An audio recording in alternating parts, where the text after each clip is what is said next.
listening to the DolphinsTalk.com podcast, the most listened to daily Miami Dolphins podcast on the internet. Miami's got the Dolphins, the greatest of all. Come on, Dolphins fans. Time to fins up. We're in the air, we're on the ground, we're always in control. And when you say Miami, you're talking Super Bowl. Cause we're the Miami Dolphins, Miami Dolphins, Miami Dolphins number one. Miami Dolphins, Miami Dolphins, Miami Dolphins number one.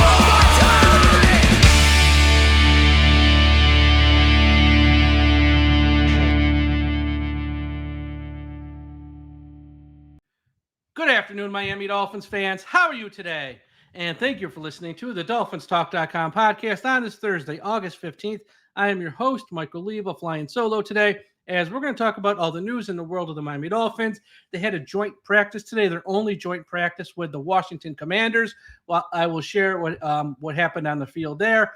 There was also some news that quietly broke last night that after Matthew Judon was traded from New England to Atlanta, that one of the three teams that were in the mix to trade for Matthew Judon was the Miami Dolphins. And even though it didn't happen, we're going to talk about why, what this means, and would they be in the market to trade for another edge rusher possibly. So we'll talk about all that on today's show. But as always, today's show is brought to you by Caneswear. Caneswear is the place to go for officially licensed apparel for the Miami Dolphins, the Miami Heat, the Hurricanes, your Stanley Cup champion Florida Panthers, and all of the professional and college teams in South Florida.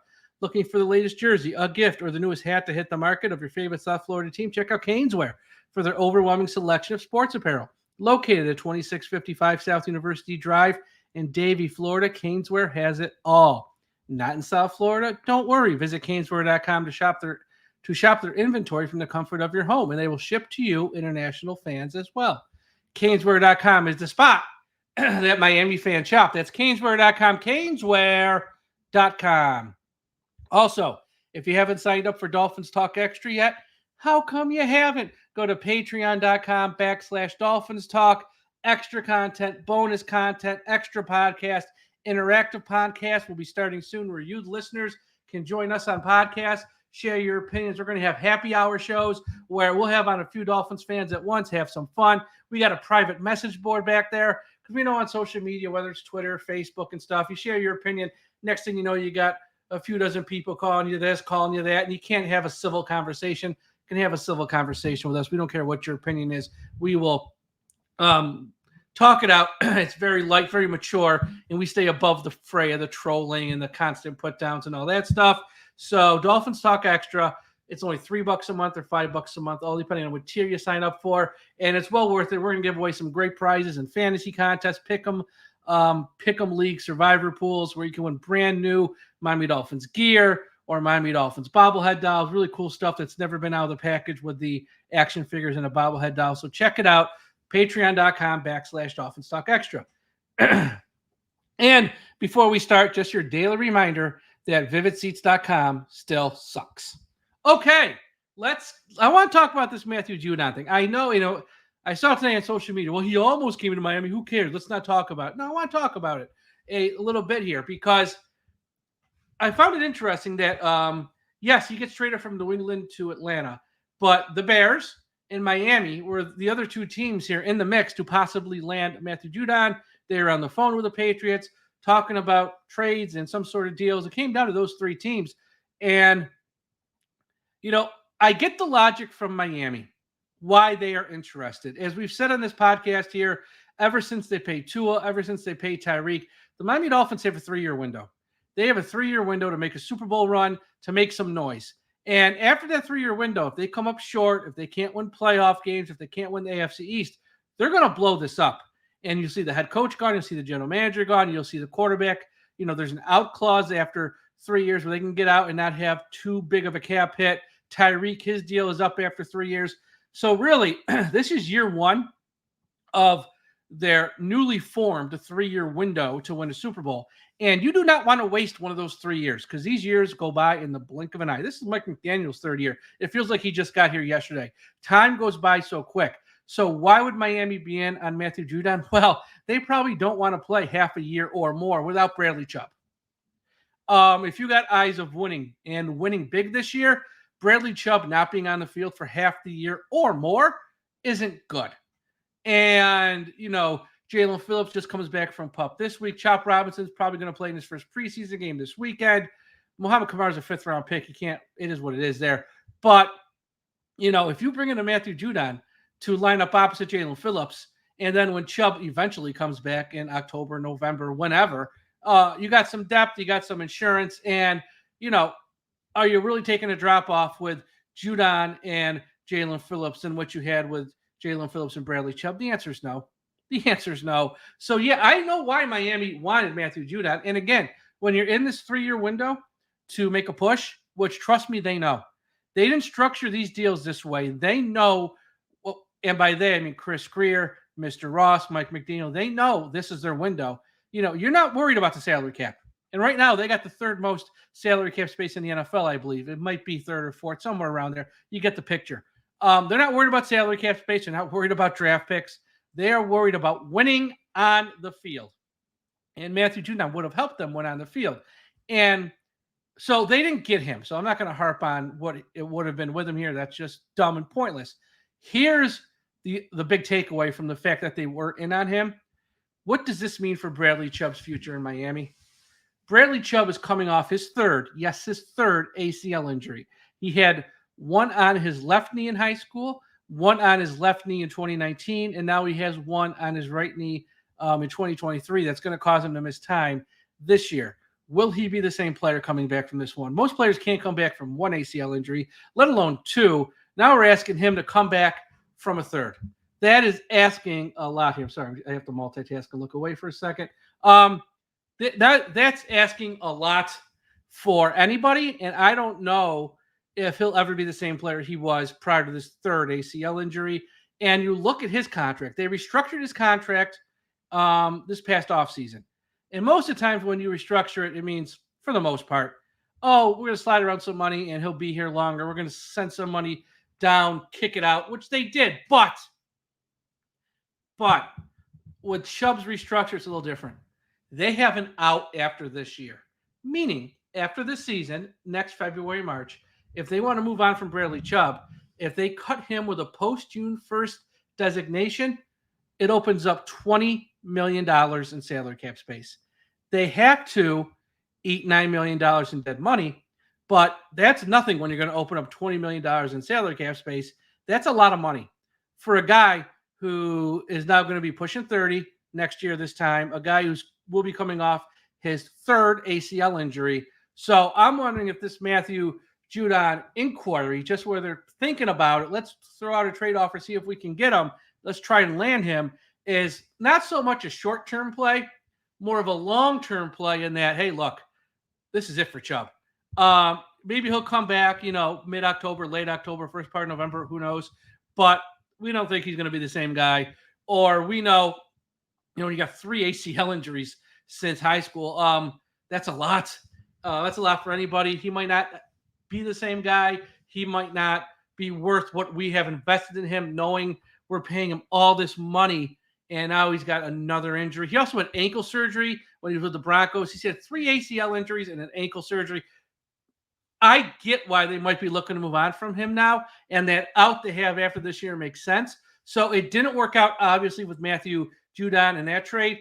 But if there's another disgruntled edge rusher who's on the trade market in the next week or 2 or 3, or maybe in October at the trade deadline, Miami might have interest there as well. Not so much for what it would help them this year for, although it would help this year. More of a big picture play. And let's bring another vet. Because, look, we hope Chop Robinson's good. He's a rookie. We've seen Charles Harris have great preseasons and training camps. Stunk in real games. We hope Muhammad Kamara is good. He's a 5th-round pick for a reason. We don't know. So, yeah, all the reports out of training camp are great, this, that, and the other. You don't know with the rookies. And we have Jalen Phillips coming off a major injury. Quentin Bell has bounced around the league, really hasn't done much. Great training camp so far. Again, it's training camp. See what happens in real games. Agba, we cut. It's been great so far in camp. Again, we kind of know what Agba is. So Miami might have showed their hand here a little bit in that they're in the market for a proven edge rusher, so to speak. So yeah, keep an eye on that. And I just found it interesting that, Matthew Judon is on the trade block. All the teams that might be interested. Oh, Miami. That makes you go, really? And here's the thing with the Dolphins right now. As I said, it's win or else. They will have 10 draft picks in 2025. Right now, they have 7 they can trade because you can't trade the compensatory picks that'll come for Wilkins, Hunt, and Elliott. They have 7 right now they can trade. They're going to have 10 total. Draft picks are not a problem to trade. Salary cap space, I know they want to roll it over and they want to extend Holland maybe, or they'll maybe not with Holland, and they want to extend Jaylen Phillips. You can get that done and still make a trade for someone like this. And before you go there, I know Hassan Reddick on the Jets is unhappy. He hasn't showed up yet. The Jets are saying they're not going to trade him. If that changes, would I expect Miami to call? Absolutely. They'd be crazy not to.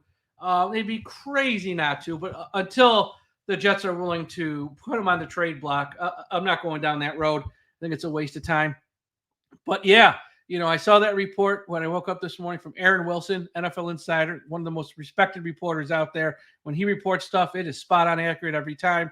That Miami is one of the 3 teams, and a little interesting there. So we'll keep an eye on Miami's edge rusher situation and what they're going to do. Before we get to the practice report, let me give a shout out to everyone listening at finheaven.com. Everyone go to finheaven.com, the largest Miami Dolphins message board on the internet. Also, a shout out to our friends at the I Am a Miami Dolphins fan Facebook page by the great and talented Carlos Hernandez. And wherever you're listening to this podcast, subscribe, whether it's Apple Podcast, Spotify, YouTube, iHeartRadio, Audible, Podbean, Podchaser, or one of the other 100 platforms are on. Hit that subscribe button right now so you don't miss an episode. You don't want to miss an episode. We have shows each and every day of the week. We have a new episode of the same old Dolphin show dropping Thursday evening. Thursday afternoon, we have lunchtime with Jason Sarney and Zach Krantz for 560 WQAM, the mothership, as they say, in South Florida Sports Talk Radio. So check out Jason and Zach Krantz. And then, obviously, after the game on Saturday, myself and Tom Ernest have a post-game wrap-up show. Myself and Tom did a show last night. We have you covered with all the Dolphins news, rumors, rumblings that will happen. You don't want to miss an episode of the DolphinsTalk.com podcast.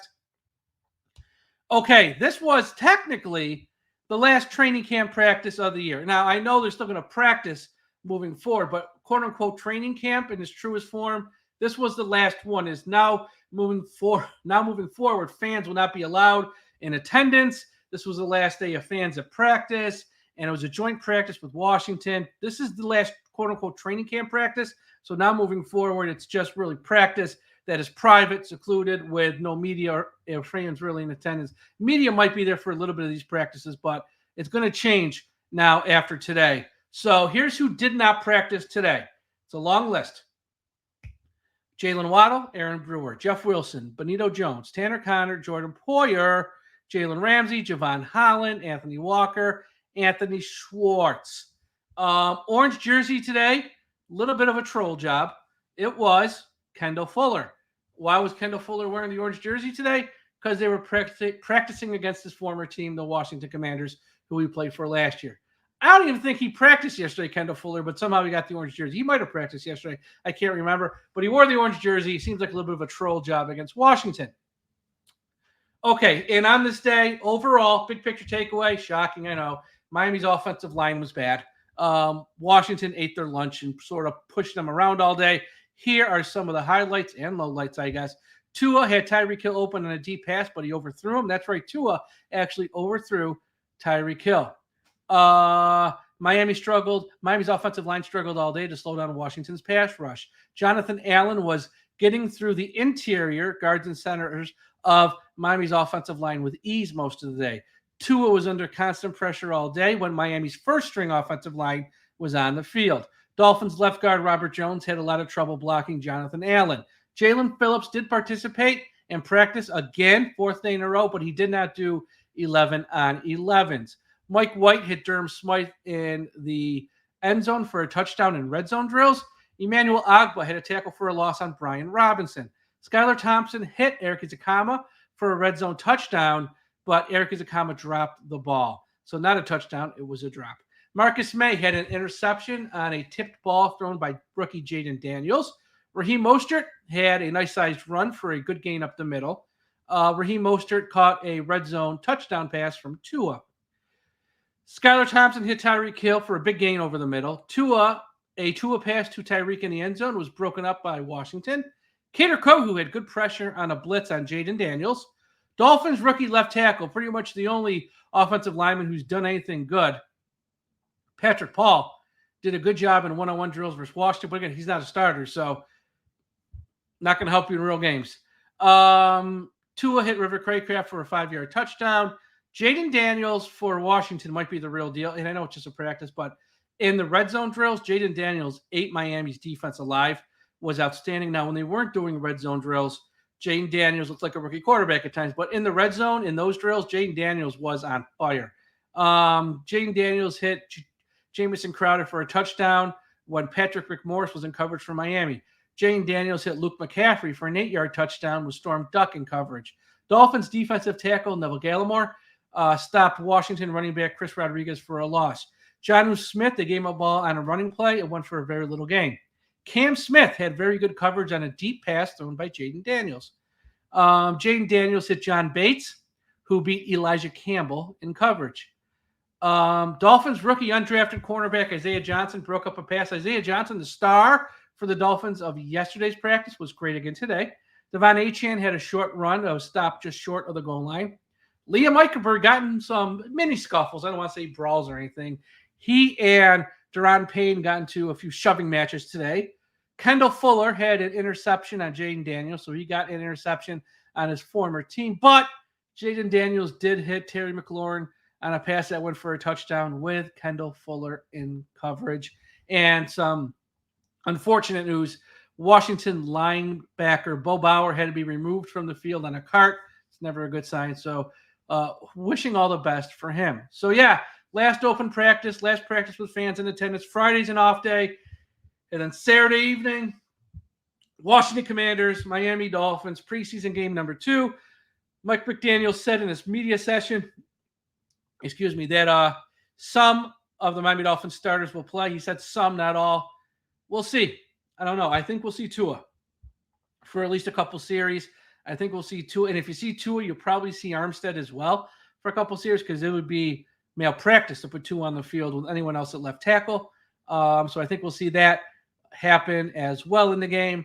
And then after that, you probably won't see Tua to week 1 when they play the Jacksonville Jaguars. So that's all for today's show. Thank you all for listening. Hope everyone has a great Thursday night and a great Friday. We'll talk to you again after a while. Again, wherever you're listening to this podcast, Apple Podcast, Spotify, YouTube, Podbean, Audible, iHeartRadio, subscribe. Hit the subscribe button. If you're watching on YouTube, smash that like button. It's always a help. Dolphins Talk Extra, patreon.com/Dolphins Talk. Go there. $3 or $5. I'm telling you, it's the best money you'll spend. It's extra. If you like the Dolphins, it's just bonus content. Josh, Aaron, myself, and a few others, we're doing private shows. We're doing shows. We're having contests. We're going to have interactive shows, watch-alongs this year. Middle of a game, you can just hop on a podcast with me as we watch together from our homes and talk about what the Dolphins should do here. It's 1st and 10 at the 50. We're down by 3 points. What play should they call? You can just hop on shows with us. It's going to be friggin' awesome. So make sure you're signed up to Dolphins Talk Extra. If you got the means, it's only $3. We try to make it as cheap as possible. So check that out. Everyone, thank you for listening. And folks, as we get into mid-August, start heading towards the start of the regular season, we must not forget, we still must put an end to highway profanity.